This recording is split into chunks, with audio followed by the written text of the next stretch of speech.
Hello, welcome to Gurukul's CAT 100 series, a series that's designed specifically to take you from your study room to the corporate boardroom. I am Prady Sharma and this is Verbal Mastery with Prady.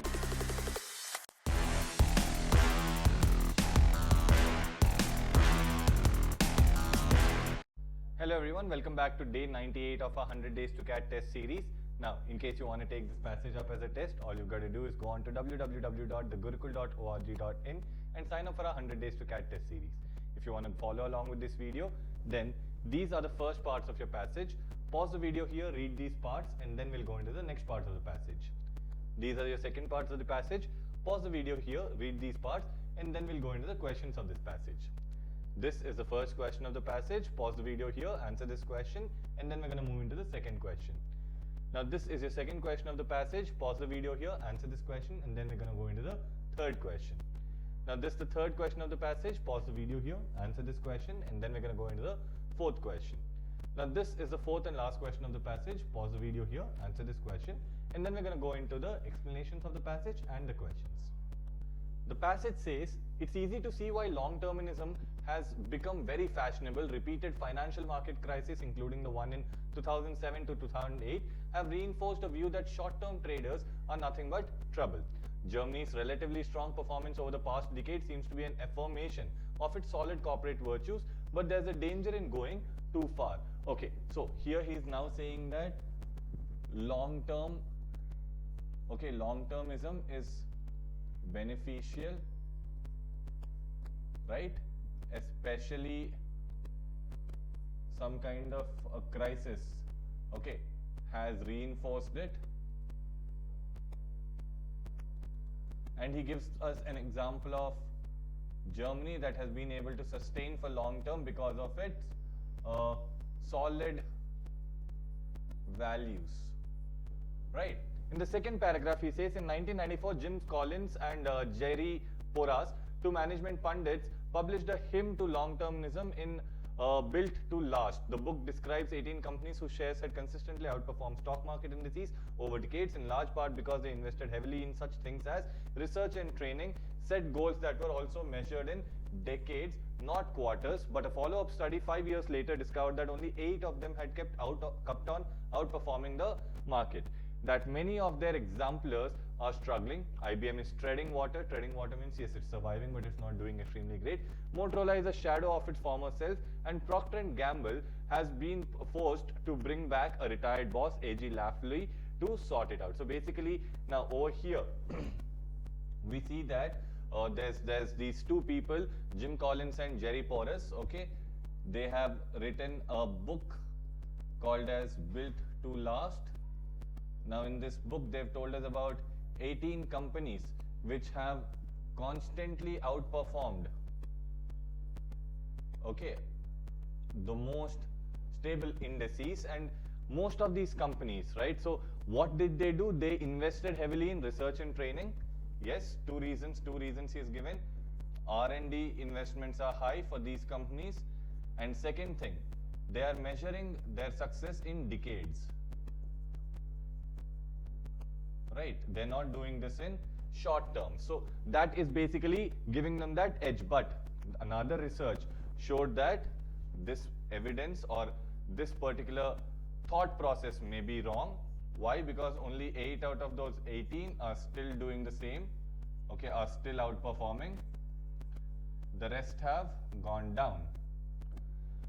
Now, third paragraph. Long-termism can be an excuse for failing to grasp the nettle. Nokia, a Finnish mobile phone giant, left a floundering boss, Olli-Pekka Kelasvuo, in place for 4 years despite growing protests from investors. By the time it got around to replacing him in 2010, the company was damaged almost beyond repair. So basically, what's he saying? Okay, maybe you are choosing to give long-termism as an excuse because you're not able to achieve the targets that you set forward for yourself in the short term.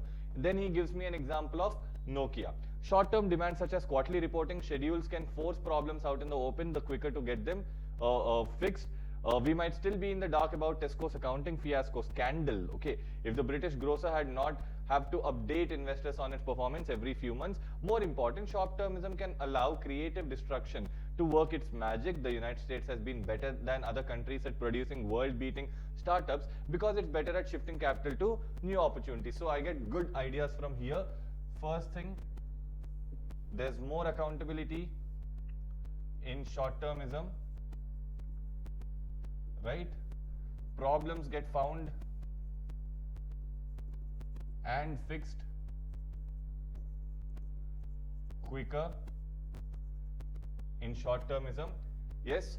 What else is giving me? Two examples, actually three examples. One is the Nokia example, which I'm going to just let it slide because obviously it's because of one person, and if we had found out that that one person was a problem earlier, we probably would have replaced him. But despite knowing that, these people let them through, so I'm going to take that off. But the other two, Tesco's accounting scandal, okay, we got to know about it because we had to update the investors every few months. We also got to know that United States, okay, so this one important country as an example that's doing something good, okay, instead of all the companies which have done bad, United States is doing good. Why is it doing good? Because it is sending money, okay, to opportunities, to new opportunities, correct? So that is what the United States is doing different than other countries. Now that we've understood these three paragraphs, let's go into the next part of the passage. Perhaps the strongest argument for rewarding long-term investors is that they think about more sustained growth, whereas short-term ones will sacrifice this for a quick buck. This is true if companies do not trade in their own shares, says Jesse Fried of Harvard Law Schools. However, he argues that this argument breaks down when a firm becomes enthusiastic repurchasers of their own shares, as American companies have. Last year, in those in the S&P 500 index bought back 500 billion of their own stock. His explanation is as follows. Companies repurchase their shares when they think they're cheap, as a way of benefiting their long-term holders at the expense of those who sell. As it happens, their timing is often poor. However, what is more important is that the cash they've spent on repurchasers could be often used on expanding into new markets or research and development to generate long-term growth. So basically, here what I'm seeing is that, yes, you might think of long-term if you are thinking about sustained growth. So long-term, you should think if you're looking at sustained growth. But this does not happen when a company is buying back its own shares. Now, why is this company buying back its own shares? Probably it's thinking that's okay, right now the share price is a little cheap, so let me buy it back. My long-term investors will be feeling more secure because they now have more money in their bank, right? But the problem is, the same money with which you are buying all these shares, you could probably have invested into developing into a new market that would also give subsequent profits to your investors, correct? All this is not to say that we should start chanting short-term good, long-term bad. So again, the author is saying that, bro, I'm not telling you all this so that you start thinking that everything in short-term is good and everything in long-term is bad. Rather, it's an argument for nuance. That means I have to look at the details. Long-termism and short-termism both have their virtues and vices, and these depend on the context. Long-termism works well in stable industries. Okay, so now he's telling me, where does long-termism work? It works well in stable industries that reward incremental innovation. That means they keep on being innovative. But it's a recipe for failures in business such as social media, where firms are constantly forced to abandon their plans and pivot to a new strategy in markets that can change in the blink of an eye. So basically, if I am having stable industries, okay, if I'm having stable industries, then I can think about long term. And for businesses like social media and all, I should think about short term, because long term does not really matter because everything can change within the blink of an eye. Nor are long-termism and short-termism mutually exclusive. So again, he's saying that you don't need to subscribe to only one of those two. He gives us an example of General Electric. General Electric, often praised for its long-term perspective, is trying to run itself more like a startup to combat the bureaucratic load. So although General Electric is a long-term company, it thinks about its investors, it thinks about all the profits and everything in the long term. It's still trying to find faults quickly and trying to eradicate them so that it could be profitable even in the short term.